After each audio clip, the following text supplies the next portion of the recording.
Hello, good afternoon. Am I audible? Yes, sir. Okay. Good afternoon, sir. Yeah, good afternoon. Okay. So we are left with only two topics now. One is the hashing technique, and then other one is the files. Okay. We'll start with the hashing technique. This hashing function you have already understood in the previous class itself. When we were discussing the radix sort. In the radix sort, what we do, we go for finding the hash value. So, and there we did the modulus operation, and we found the remainder, and then we used to insert the element to the key value what we get. That is what we did. I hope if you recall the radix sort, you will get an idea. So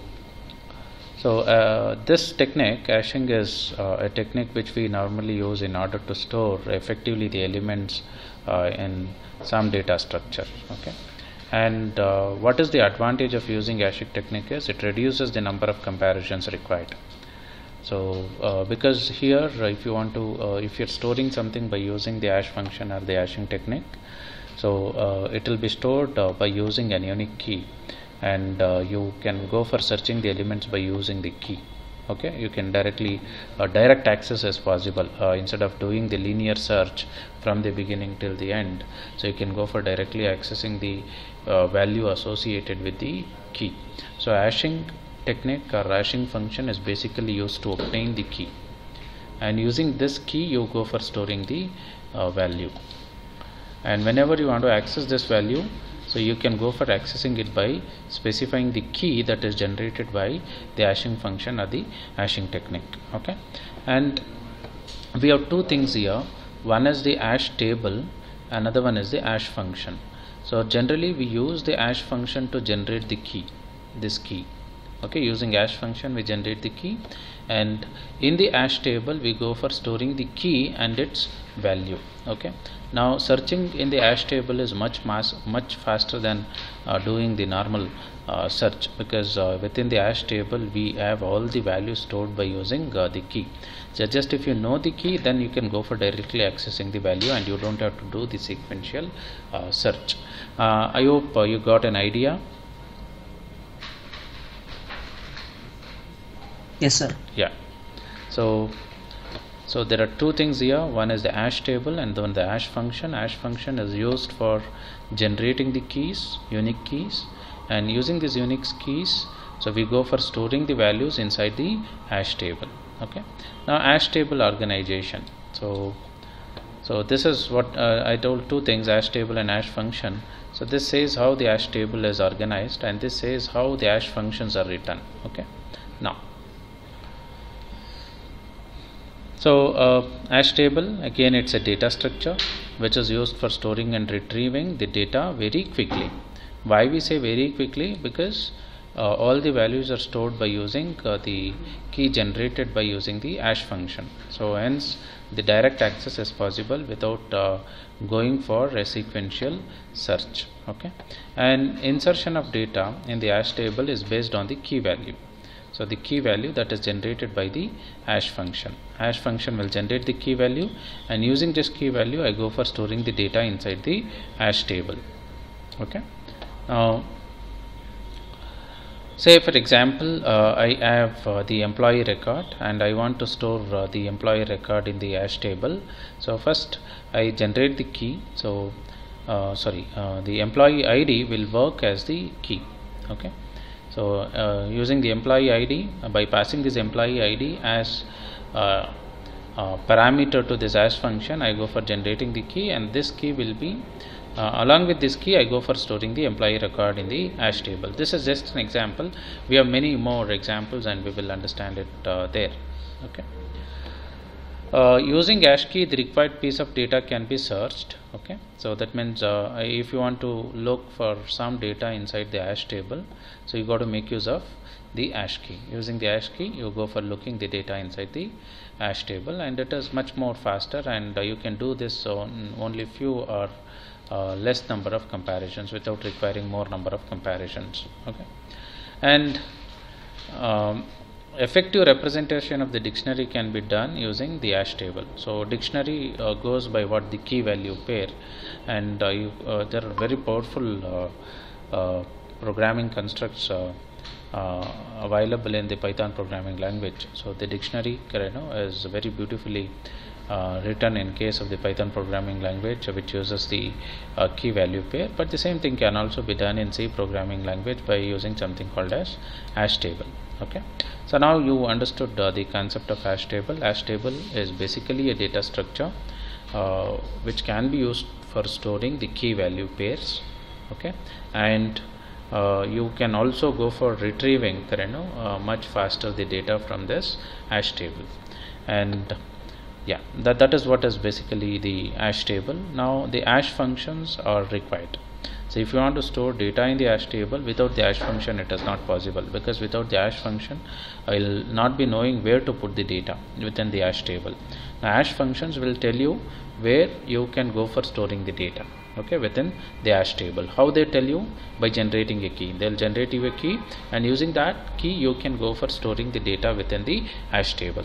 Okay, and normally the keys that are generated by the hash functions are integer keys, and the integer returned by the hash function is called as an hash key. Normally the keys, what we say, they are the integer keys. Now how they work? So here is an example. Now consider that we want to place some employee record in the hash table. So employee record is nothing but employee information, say employee name, employee department, okay, when he joined the department, and what is his salary, all these things. So I want to place this employee record. Record is nothing but a collection of information. I want to place all this information in the hash table. Now the record of the employee is placed with the help of a key that is going to be generated by the hash function. Okay, now employee ID, so normally that will be the unique one, okay, or you can also call it as a prime attribute. So say for example employee ID is a 7-digit number for placing a record in the hash table.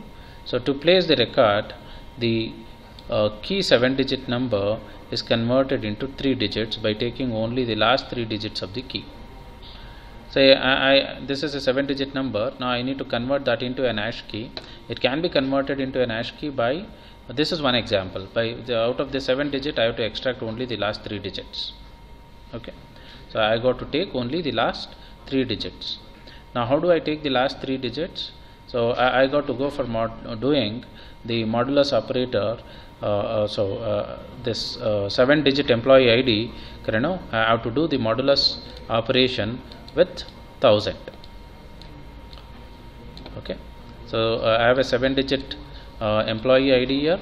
When I do the modulus operation with 1000, I get the last 3 digits. Last 3 digits, and those last 3 digits what I get is going to tell me where I have to insert this employee record within the hash table. Okay, so this is a kind of hash function again. Now using this 7-digit employee ID, we are generating some key. Okay, so that is the last 3 digit, and whatever the last 3 digits I get, at that place I'll be going for inserting the employee record inside the hash table. Okay, so this is just an example. Now this is how it looks. So this is what I told. So hash key is generated by using the employee ID, performing the modulus operator with 1000. Since I'm saying, so it's a 7-digit number, and you got to take the last 3 digits. Now you got to do the modulus operation with 1000. If you're interested in taking the last digit, only the last digit as the hash key, then you got to do the modulus operation with what? 10. So because modulus gives you the remainder. Okay, and if you're interested in taking only the last 2 digits, okay, if you want to make only the last 2 digits as the hash key, then you have to modulus with 100. Now since I told, so my hash key should be of length 3, I am doing the modulus operation with 1000. Now when you will be using the hash 3-digit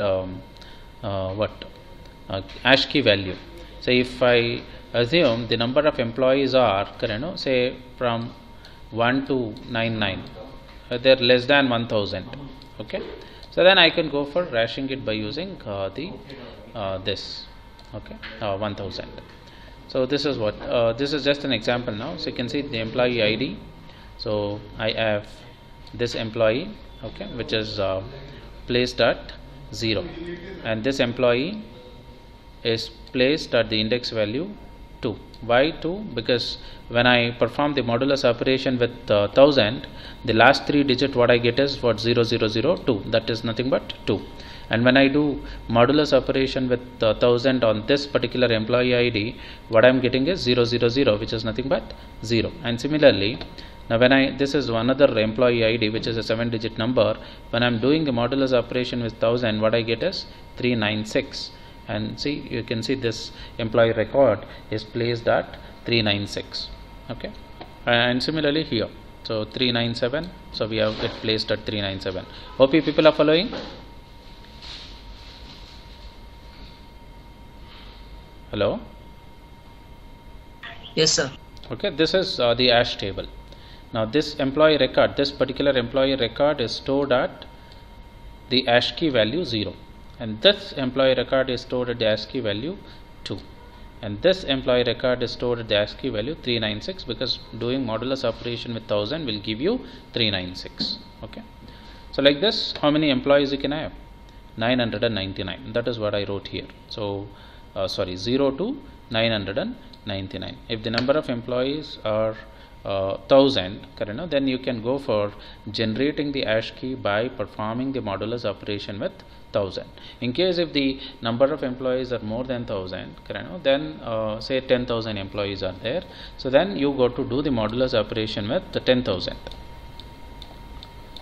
Okay, so you go to do the modulus operation with 10,000, so then you'll get a 4-digit number. So the last 4 digit you'll get, and that can be used as the ASH key for storing the employee information within the ASH table, and the ASH table size will also increase. It will not be 1000, it will be 10,000, and you can go for storing easily the information of 10,000 employees. Hope you understood. Yes, sir. Yeah, and next is we have something called as bucket and home bucket. Okay, so the ASH key, the function, is used to map the several dictionary entries in the ASH table. So each position of the ASH table is called as a bucket. Okay, each position of the ASH table is called as a bucket. That means for one bucket you can go for mapping several dictionary entries. Okay, and this you understand, how the bucket looks and how you can go for mapping several entries to one bucket. So that we will discuss in a short while in the next example. Okay, an ASH key function is home bucket for dictionary with the pairs whose value is a key. Okay, so this you'll understand more on this bucket concept. You'll understand in the next example. Now before we go, so now you understood what is an ASH table is, what is an ASH function is. ASH function is going to take some key value and it's going to generate the ASH key, using which you can go for easily storing into the ASH table, and also searching by ASH key is much faster than doing the normal search. Okay, now what are the different types of ASH functions available?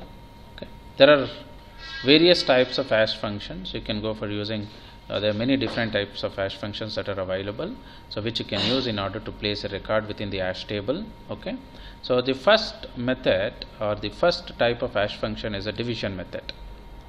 Okay, so and this method we have already used. Even this method we have used in the radix sorting, and even today also you understood what is the division method is. So you can go for using the division method as a type of ASH function in order to generate the ASH key and easily store the data into the ASH table, and also for easy retrieval of the data from the ASH table.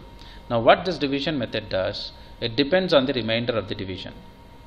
Okay, so we are going to take the remainder, not the quotient. Okay, so here is an example. So typically, So the divisor is required. Correct? You got to divide. So divisor will be the length of the table. We make the length of the table as the divisor. Okay. For example, so this is the length of the table. This is my ASH table right now. What is the length of it? 10. Okay. So my divisor is 10 now. That means every element that I need to insert into the ASH table, I am going to divide it by 10. So I am going to find the modulus operation with 10, and whatever the value result I get, so at that particular position I will be inserting my element. Now these are my records. Now say I want to insert them, I want to place them into the ASH table, which is of type, which is of size 10 or length 10. So I have 54, 72, 89, 37, and these are the elements to be placed, okay, into the ASH table. So I am finding the ASH key now. So this is the 54 record. So modulus 10. Why I am doing 10? It is the table size of my ASH table. Okay. So what I am getting is 4. The ASH key generated is 4. Now the 54 will be inserted to the ASH table at the key value 4. So 54 got inserted to the key value position 4. And next, similarly, I go for performing the same, applying the same ASH function on the next record, that is 72 modulus 10. What I am getting is 2 now. Now see, 72 takes the position 2 in the ASH table.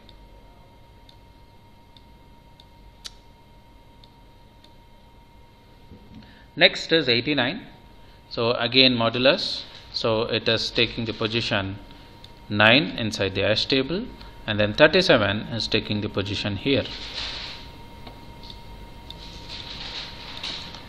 Okay, this is one approach. Okay, one form of finding the ASH key by using the division method. So hope it is clear. And this method we have already applied in the Radix sorting. Even the Radix sorting uses the method of what division method as the ASH function. Is it clear? Yes, sir. Okay. See, say this is my table now. Now, how easy it is to search, I'll also tell you. So this is my table. I just want to find whether the record 72 exists in my table. Okay. Now, what is that I have to do? If there is no concept of this hashing, I have to start searching from the beginning. I have to search whether this is a record 72. If it is not the record 72, then I have to go here and search whether it is a record 72. No, I have to come here. So this is how I have to search. Okay.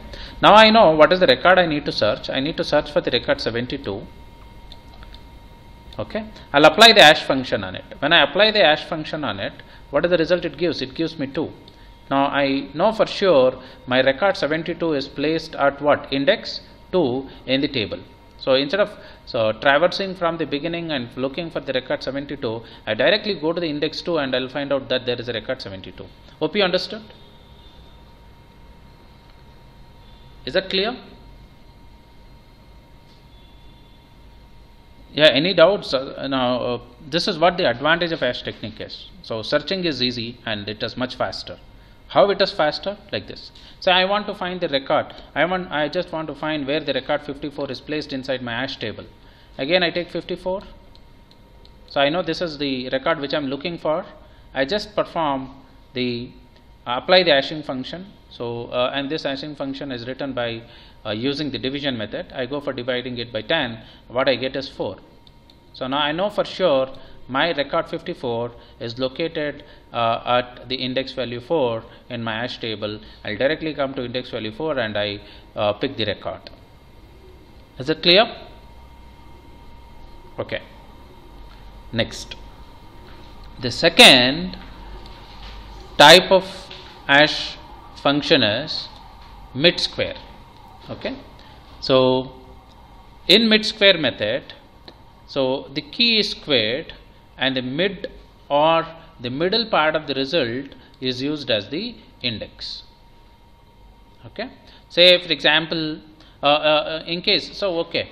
So sir, if key is an integer, I can square it and then I can go for taking the middle part of it and use the same thing as index to the ASH table.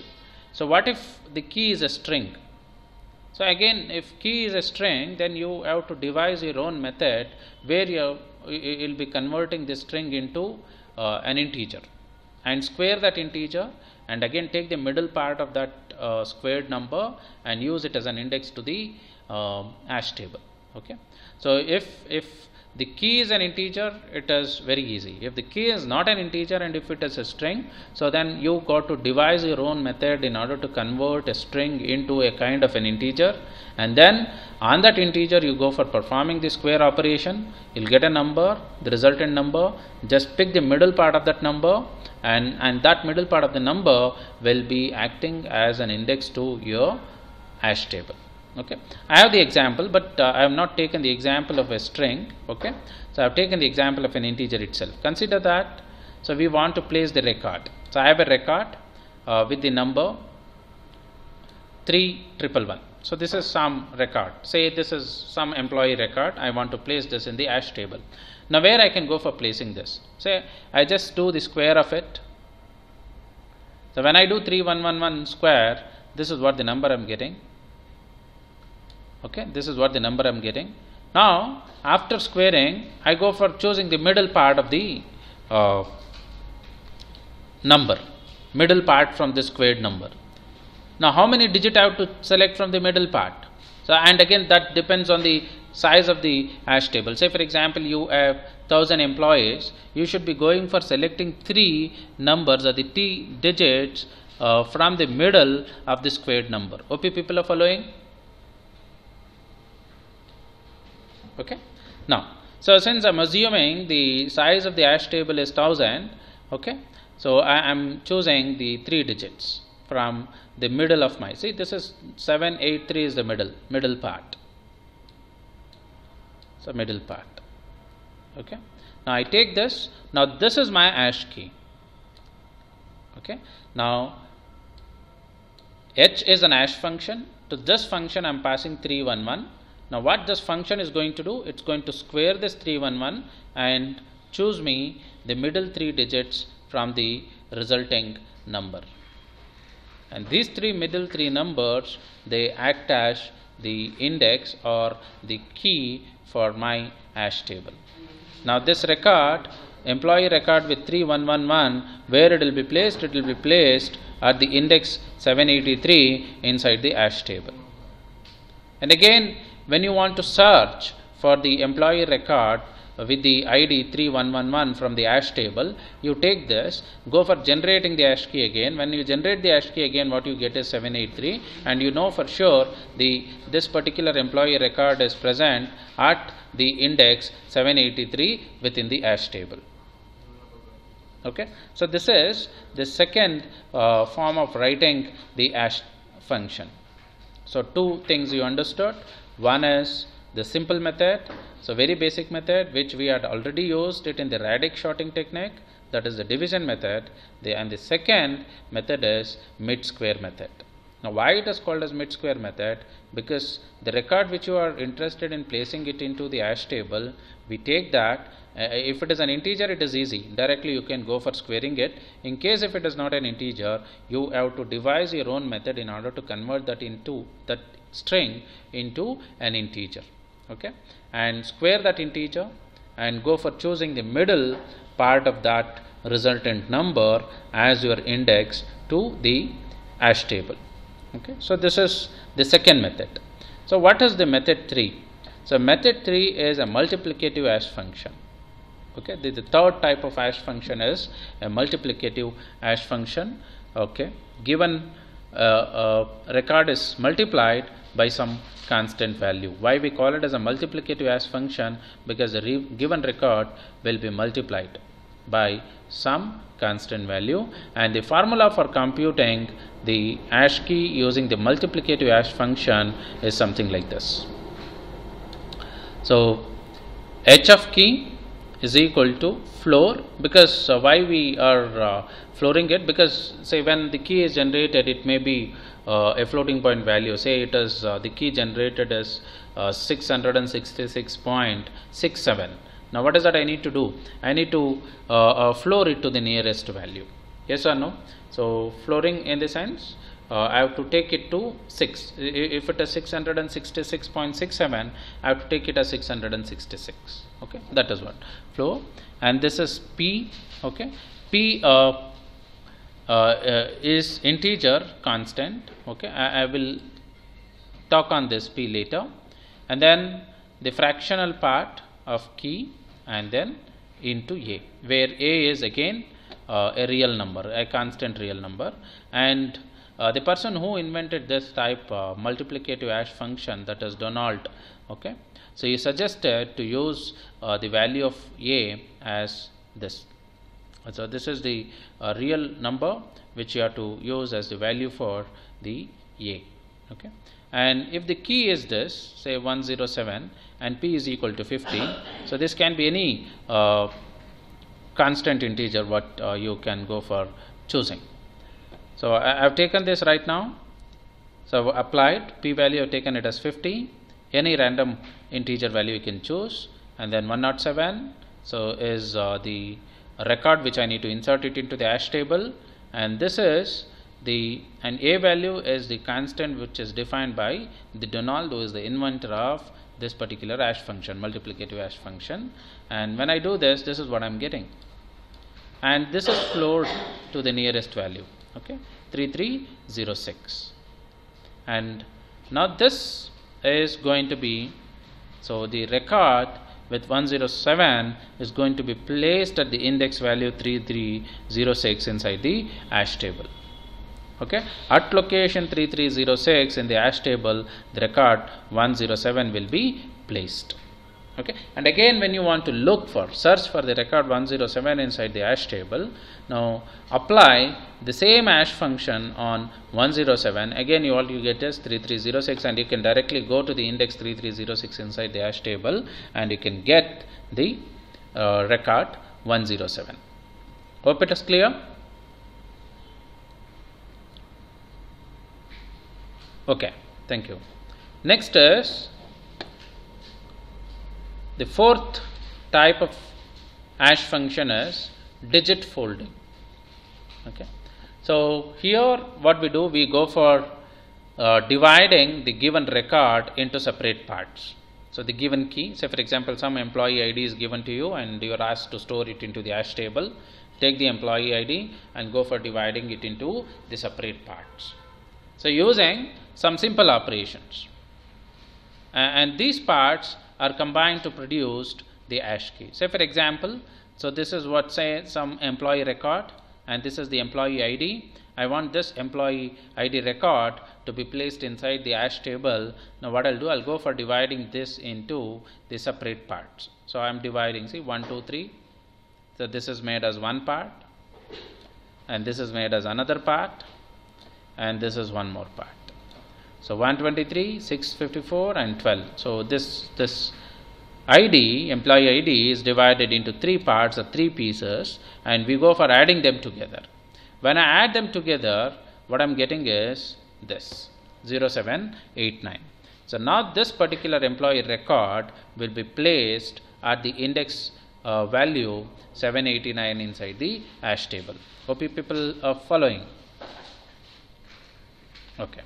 So now the record, this record, employee with this ID will be placed inside the 789th index inside the hash table, or in the words, so this employee record will be placed as a 789th row inside the hash table. Okay. And we have another thing also, digit analysis. So this particular method or hash function is used only when you have the prior knowledge of all the identifiers, or you have the advanced knowledge of all the identifiers. Okay. So first what we do, we go for transforming the identifiers into numbers using some radix. So we understood, so we division method or addition method, something like this, and then accordingly we go for assigning them into the hashing table. But we don't prefer using this digit analysis method.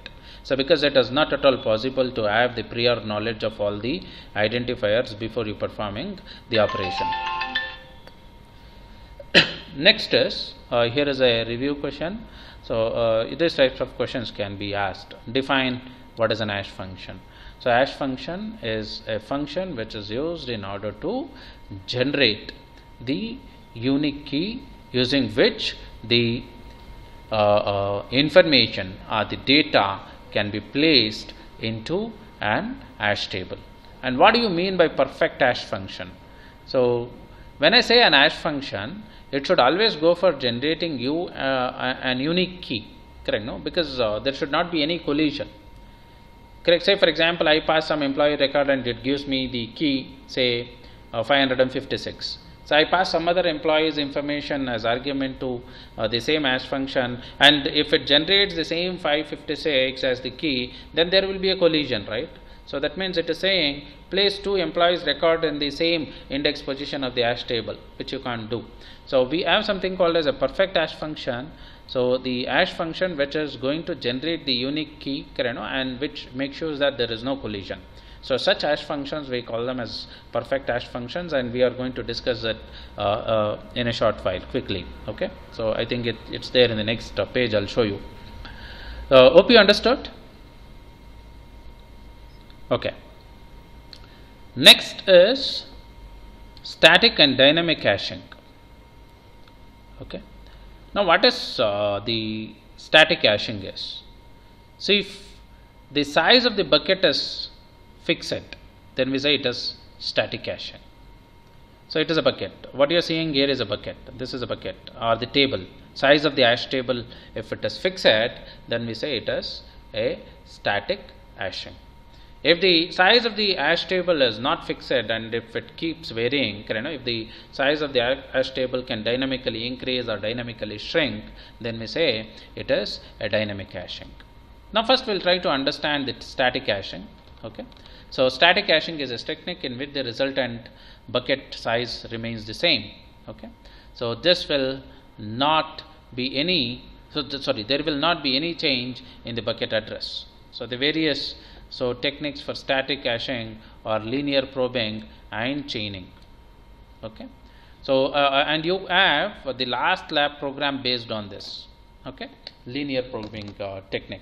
Okay. We will discuss that later. So these are the two things for generating the hash keys for the static table or the bucket whose size is fixed.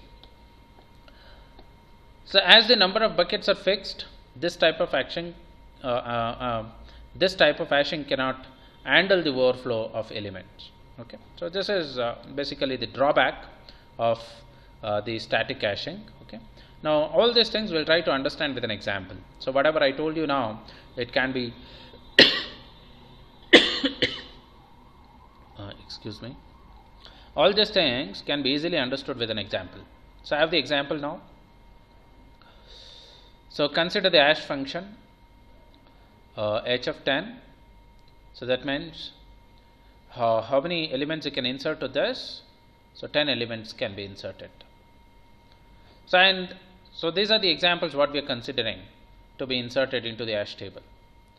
Now I'm applying the simple division method. 24 modulus 10, I am getting it as 4. Now the 24 is inserted at the 4th index inside the hash table. So 93 modulus 10 I am doing, I am getting 3, so 93 gets inserted to the index 3 inside the hash table. And then similarly 45 modulus 10, so I have, so this 45 getting inserted to the position 5 inside the hash table, and so 39 getting inserted to 9th position inside the hash table, and 67 getting inserted to the 7th position inside the hash table. Okay, all this is fine.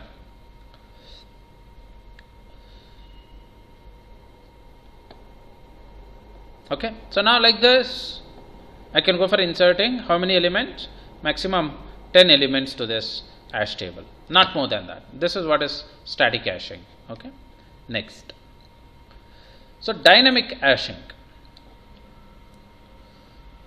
Now here, so the bucket size is not fixed. It can vary. So it can also increase and it can also shrink. Okay. Now Now extensible hashing technique is used in order to handle the dynamic caching. Okay. Now I have the example here. So strictly speaking, this is wrong. This cannot come here. Let me erase. So 3 I need to store and 7 I need to store. Now I'll go for, say, the number of keys which I want to store into the hash table is from 0 to 7. 0 to 7 I have. Okay. Now what I'll do, I go for converting the key into binary, into its equivalent binary. So 0, since 0 to 7 are the numbers, so 0 to 7, to represent the number from 0 to 7, how many bits are required? 3 bits are required. 0 can be represented as 0, 0, 0. And 1 can be represented as 0, 0, 1. And 2 can be represented as 0, 1, 0. So this is the binary. So this is 0. And this is 1. And this is 2. And similarly 0, 1, 1 is 3. So dash, dash, dash, 1, 1, 1 is nothing but 7. Hope people are following? Okay. Now what I'll do, level 1. So level 1 is this. So I want to go for assigning this to my dynamic cache table based on the level 1. What is the meaning of level 1? So I examine the first bit. So I want to insert 0 to the dynamic cache table.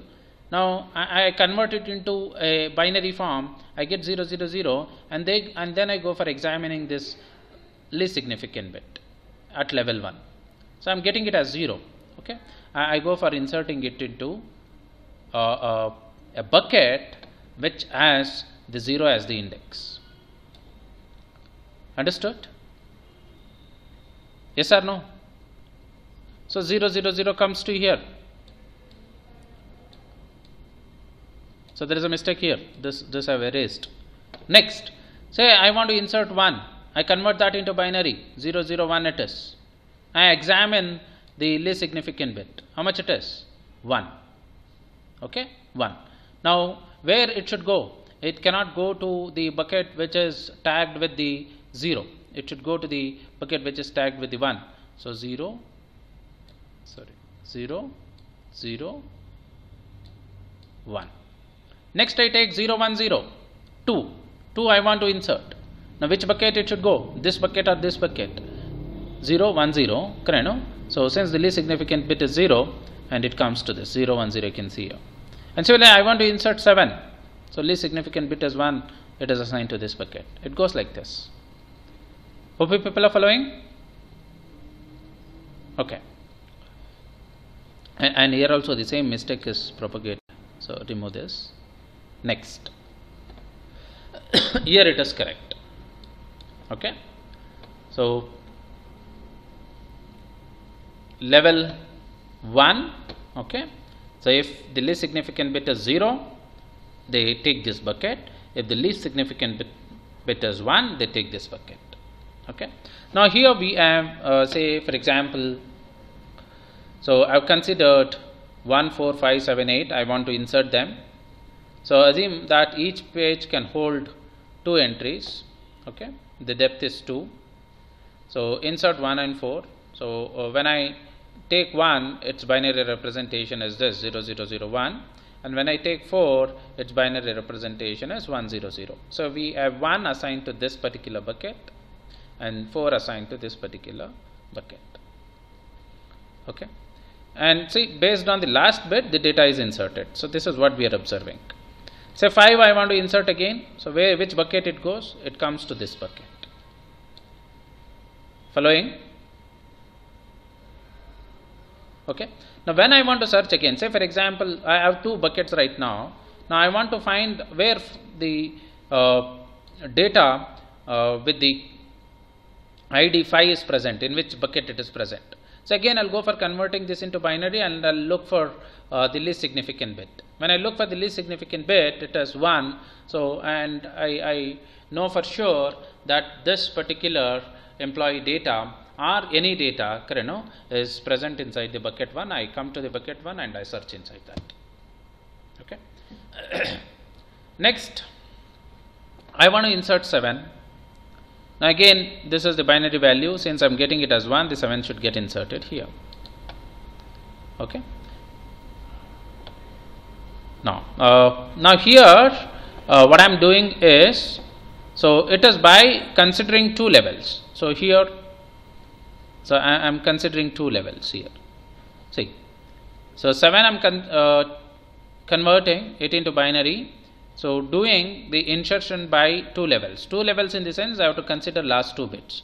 Last 2 bits is 1 1. So I have it assigned here. Now here this was assigned here by only considering the first level, and here they were assigned only by considering the 2 levels. See, this is 1.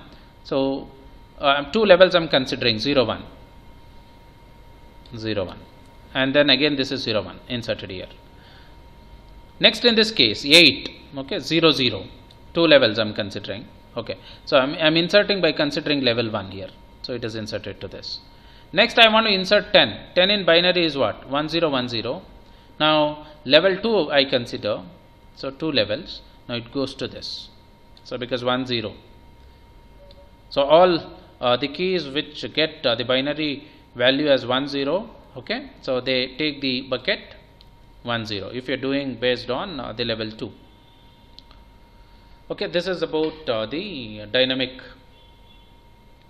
hashing, and this is what the static hashing is.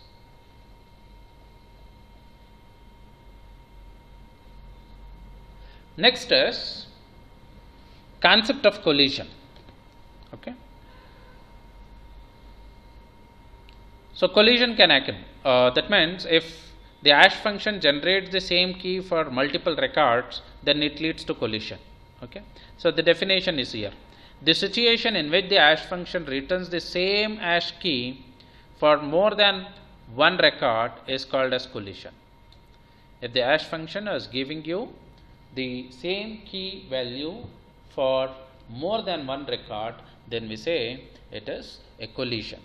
And 2 same hash keys returned for the different record is called as synonym.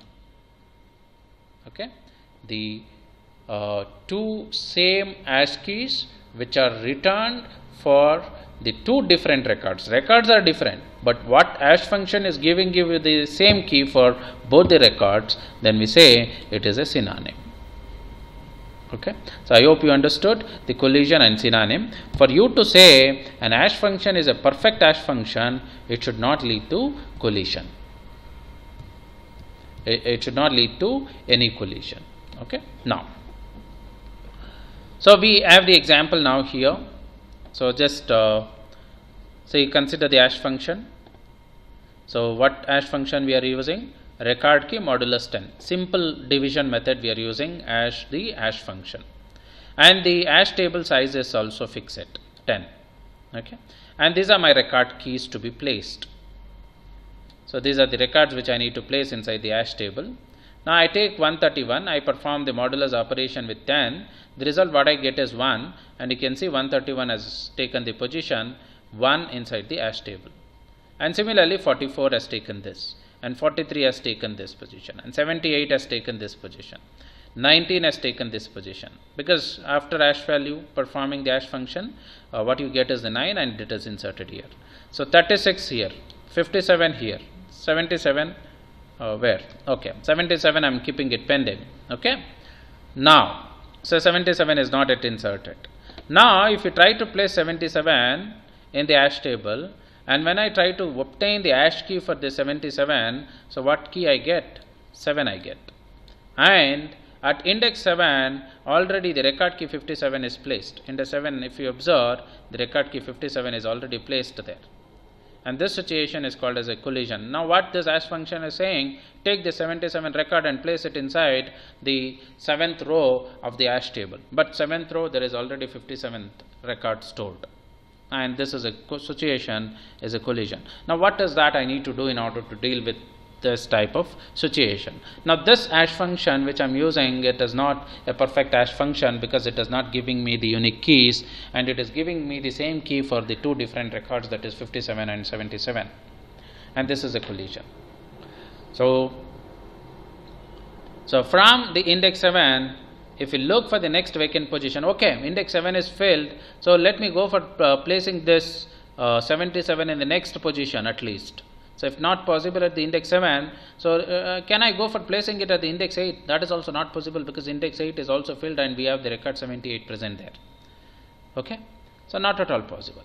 Okay, so vacant position and the subsequent indices 8 and 9 are also filled. See, 9, okay, 8 is not available. Can I go for placing this 77 at the index 9? No, that is also not possible because 19 is already stored there.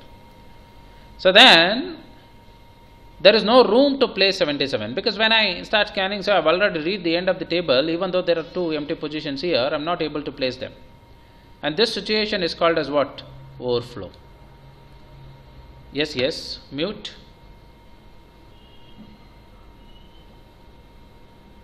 See, so I tried placing 77, I got the key as 7 and 57 is already there. Now I cannot place it here, collision. Now I just try to look for the next position, and that is also not free. I just check to look for the next position, that is also not free, and I have reached the end of the hash table. And this situation is called as what? Overflow. I am not able to place this 77.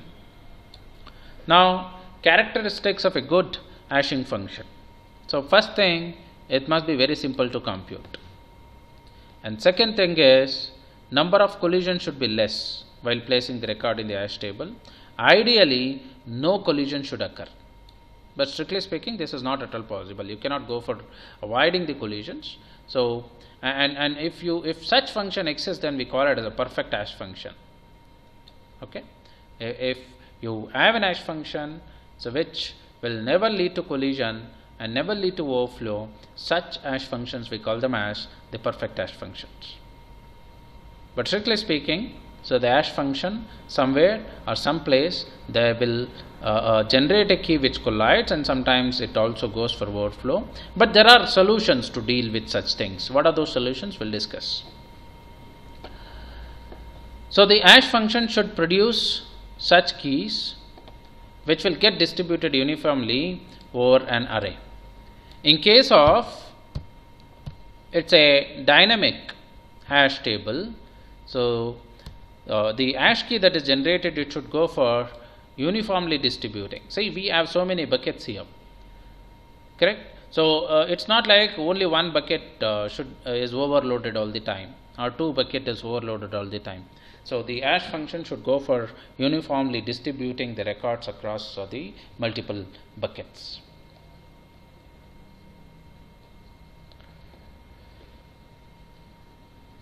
And next is the hash function should depend upon every bit of the key. Okay, thus the hash function that simply extract the portion of the key is not suitable. Okay, so the hash function which you design, it should not just be based on the sub part of the key which you extract from the key, correct? It should be based on the bits of the keys. So that is what we looked here. It should be based on the bits of the keys. Okay, so when the hash function is based on the bits of the keys, you can go for designing a very effective hashing function. Okay, now so you understood the characteristics of the good hashing function. So what the characteristic says is there should be less number of collisions, and ideally no collision, but this should not possible strictly speaking. So some collisions will occur. If the collisions occurs, what is the resolution technique? Is there any technique in order to come out of that collision? Yes, there are techniques using which you can go for avoiding those collisions and deal with such situations. Okay, now what are those collision handling techniques? There are two methods. The simple methods, what we call them as, one is the chaining method, another one is open addressing or linear probing. This is what I mentioned here.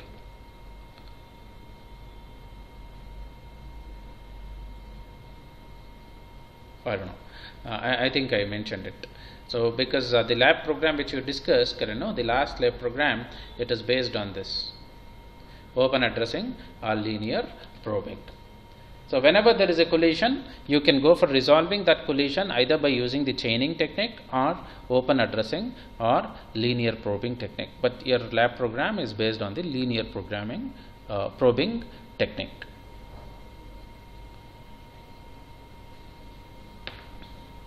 And there are other two collision handling techniques also. One is quadratic probing and another one is double hashing. Okay, these are not the easy collision handling techniques. They are a bit complicated, but very good collision handling techniques. But so they are little bit complicated. But these two, chaining and open addressing and linear programming, are simple collision resolution techniques. So understood till here? Any doubts? Okay. I think is it possible for me to complete the open address? Because anyhow, tomorrow's batch, I think again they are going to miss the lab program, because today it was not possible for me to complete. I have to complete this linear probing technique for you to understand the last lab program. Tomorrow morning batch, I think it is difficult. So tomorrow I can go for completing this linear probing technique, and then I can give you the lab program. So what I'll do is, instead of wasting time, I think it's already 1:30 now. Today I'll post the program. I'll upload the program, the 12th program, in the Google site. You just write it down in your observation. Tomorrow, first half an hour or first 45 minutes, I'll brief you the program, and you can execute it. And yeah, tomorrow after my class you have lab, right? Okay, so no problem then, I think. So tomorrow I can complete immediately after completing this linear probing technique. I'll give you the program, and I'll also try to finish explaining the program. And 10 to 11 is my class, and from 11 you have the lab, you can execute. Okay, so let me stop at this point, and from tomorrow we'll discuss this linear probing technique. Immediately after completing this technique, we'll get into the lab program and we'll finish it, and either by hook or crook by this Saturday. So this hashing technique and the files, so full 5th module I'll be completing. So we'll stop now, and let me finish taking the attendance.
Can you please upload the notes from module? Yeah, I have to upload that because few corrections I had to do, because few mistakes were there in the PPT. I could not do it. So, but anyhow, during the class I have highlighted those mistakes. So if you people can correct by yourself, I'll upload it as it is. The thing is, I'm delaying uploading because I've not yet corrected it. So I have to use the PDF editor, and then I have to correct it. So if that is okay, simple mistakes are there. If you're okay with that, I can upload it today itself. Okay, I'll upload. Okay, no problem. You do that correction by yourself, because those who have attended the classes will be knowing, and those who have not attended, they may face little difficulty and get confused at that point when they are going through it. But assuming majority of you people have attended my classes, I'll upload it. Okay, I don't do any corrections to the PPTs. I'll upload it today itself. Sorry for the delay.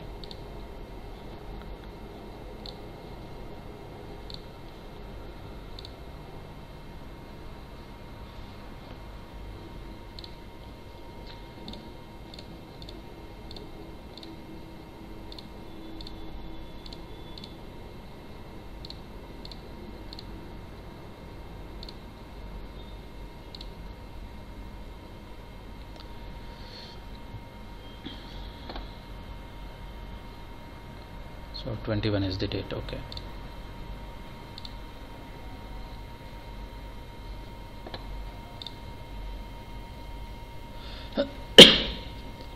$350. Chinmay absent. 135 present. 156 absent. 10, 16, 39, 116, 134 absent.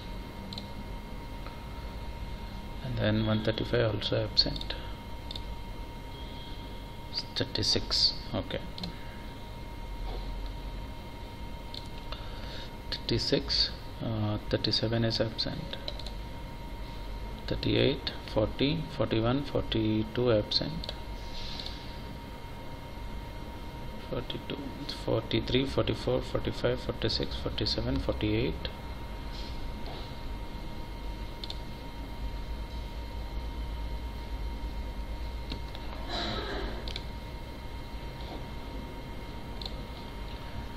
49, 50, 51, 52, 53, 54, 55, 56, 57,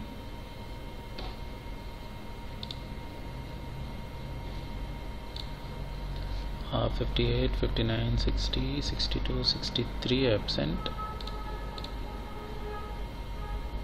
64, 65, 66, 67, 68.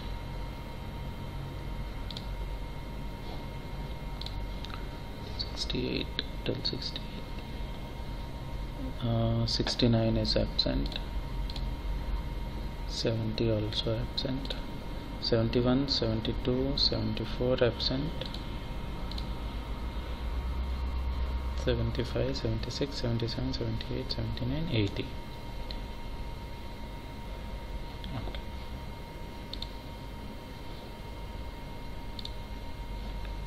81, 82, 83 absent. 84, 85 absent. 86, 88, 89, 90, 91 absent. 92, 93. Okay.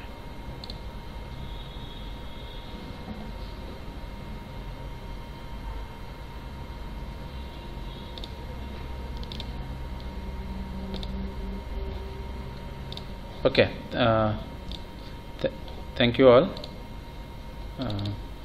Yeah, we'll